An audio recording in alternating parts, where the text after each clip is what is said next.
Now, coming up on 6:30 on WKYT this morning, with more storms potentially on the way, a Lexington woman is already not allowed to stay in her home after a tree fell onto her roof. Some court clerks in Kentucky are refusing to issue marriage licenses to any couples as an objection to the U.S. Supreme Court's ruling on same-sex marriage. And Senator and presidential hopeful Rand Paul is hoping that supporters of pot will help put him in the White House. Tracking, alerting, protecting. This is WKYT This Morning. Good morning, and it's so good to have you with us on WKYT as we get this day going, the last day of June for this year. I'm Bill Bryant. And I'm Rebecca Smith. Hope you're having a great start to your day. Maybe you're on vacation this week. I was last week, but glad to be back. Yeah. And, you know, gonna have to have that umbrella, though, or the raincoat. Yeah, here we go, you know, and it looks like over the next several days, your 4th of July plans, you might have to tweak those some. Let's check in with meteorologist Micah Harris, who's keeping track. Good morning. Hey, good morning. We have a chance of rain each and every single day, all the way through the 4th of July weekend. And these aren't like really slight chances of rain, small chances. These are decent chances, 40% plus each and every single day. And that started yesterday, and you know what? We're going to continue it on today. Frankfort looking good at 65 degrees. We're at 63 now in Somerset. Dunnville looks good. Mount Sterling. Work your way into Winchester. West Liberty all the way down to London Corbin area. Buckhorn, Hazard there in Perry County. Looks just fine this morning. The only problem is, as we get into the afternoon, here comes some more strong storms. Possibility of some severe weather is there because we do have a slight risk from the Storm Prediction Center out of Norman, Oklahoma, and that is giving off that slight risk of some severe storms. We'll get into that, and we'll really jot down hour by hour when you can expect these storms around your house coming up in a few minutes.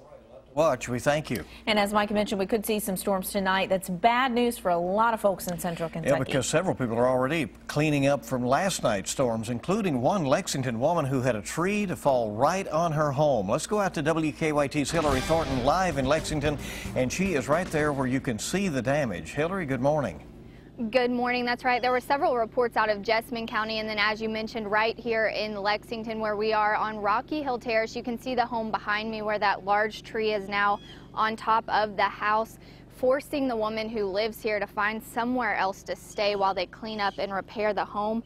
As those strong storms swept through the area yesterday afternoon, winds knocked over the 50-year-old tree landing on top of the house. The tree damaged the roof and 2 bedrooms. While the homeowner was inside at the time, thankfully she was not hurt. High winds also caused some down trees on Mount Tabor Road and Military Pike, while the heavy rain caused high waters on Nicholas Hill Road near Tiverton and Loudon at Russell Cave, where police did have to shut down the eastbound lanes for about an hour. Then over in Jessamine County, emergency management officials say the southern part of the county saw the majority of damage, with multiple downed trees, problems from the heavy rain, power outages, and at least 1 structure destroyed. Now, winds during the time of all this damage were estimated at about 50 miles per hour. Thankfully, both here in Lexington and Jessamine County, no injuries were reported, and officials say it seems like everyone was prepared as this storm came through. Live in Lexington, Hillary Thornton, WKYT. All right, Hillary, thank you very much. And that picture tells the story there. And new this morning, we're tracking a crime alert after 2 employees were robbed outside of a Lexington Burger King this morning. Police say 2 men, one of them armed with a gun, robbed the employees a little after 2 this morning as they were leaving the store on Lane Allen Road. Police are now working to try to get surveillance video from the store. We're also tracking the investigation into an early morning crash in Menifee County. We've just learned from the sheriff's office that the driver involved in that crash has died. His name has not been released. The driver was the only person involved in the crash off Highway 460 west of Frenchburg in the Means community. Well, the Dirt Bowl basketball tournament has been held at Lexington's Douglas Park for more than 30 years, but now a rash of crime in and around the park has community leaders looking for some new options. WKYT's Mark Barber is live for us in Lexington, where leaders want to hear from the public. Good morning, Rebecca. One of those new options is the Dunbar Community Center here on North Upper Street. This is where those basketball games that have been played at Douglas Park have been played in the meantime, while community leaders are trying to figure out if it is safe to play those games back at Douglas Park. Now, this community center is also where referees, basketball players, and many people in the community will meet today to discuss the violence that has happened at Douglas Park. That's where the annual Dirt Bowl basketball tournament has been played since the 1960s. It's also where a shooting injured 5 people on Father's Day. One of the shooting victims, Kwame El-Amin, was shot in the neck during a game. He died Thursday night. The 42-year-old operated a food truck, and his friends say he touched many lives around him. Police tell us that they're still looking for leads in the case and have not made any arrests. The family of the man who started the Dirt Bowl tournament tells us that if their father knew that the most recent tournament was characterized by violence, he would roll over in his grave. Now the community will start discussing whether they will continue to play basketball games at Douglas Park at 5:30 this afternoon. Live in Lexington, Mark Barber, WKYT. All right, Mark, thank you very much. A big decision ahead there. A few court clerks in Kentucky are refusing to issue marriage licenses to any couples as an objection to the U.S. Supreme Court's ruling on same-sex marriage. County Clerk Casey Davis over in Casey County says his religious convictions will not allow him to issue marriage licenses to same-sex couples. So he says his office is no longer issuing licenses to anyone. Clerks in Rowan and Lawrence counties have also stopped issuing licenses in response to the Supreme Court ruling. In Jackson County, the judge executive says his personal beliefs will prevent him from officiating same-sex weddings. In fact, he says he will stop doing marriages altogether. Marriages has always been a service that we didn't have to provide, but could, according to the duties of elected officials handbook that they give us. The Jackson County Clerk says there have been no requests for marriage licenses from same-sex couples there, but if there are, he says he will issue one. In a statement, Governor Steve Beshear said that he expects Kentucky clerks to execute their duties and to issue marriage licenses to all Kentuckians. And the legal director of the American Civil Liberties Union of Kentucky says they will be prepared to represent couples in court who are denied a marriage license. The Supreme Court's decision to legalize gay marriage could have a big impact on Kentucky's general election. Attorney General Jack Conway, the Democratic nominee for governor, decided not to appeal the initial federal court decision that legalized gay marriage in Kentucky. Republicans attacked Conway for neglecting his duties, but he said he's fulfilled his duties and his decision not to appeal would have saved the state money on a case it was destined to lose. The city of Lexington is reviewing its domestic partner benefits program in light of the Supreme Court's ruling. Currently, benefits are extended to same-sex couples. A spokesperson for Mayor Jim Gray says discussion about the program will begin this month, but a decision won't be made anytime soon. The University of Kentucky is also reviewing its domestic partner benefits program. A state panel has updated its website to take public comments about the Jefferson Davis statue in the Kentucky Capitol Rotunda. The Historic Properties Advisory Commission wants input on the statues in the Capitol Rotunda. The form is available at historicproperties.ky.gov. It's there in the upper right-hand corner on the website. The State Commission says it will take public comments until July 29th. The panel will then meet again on August 5th and discuss it.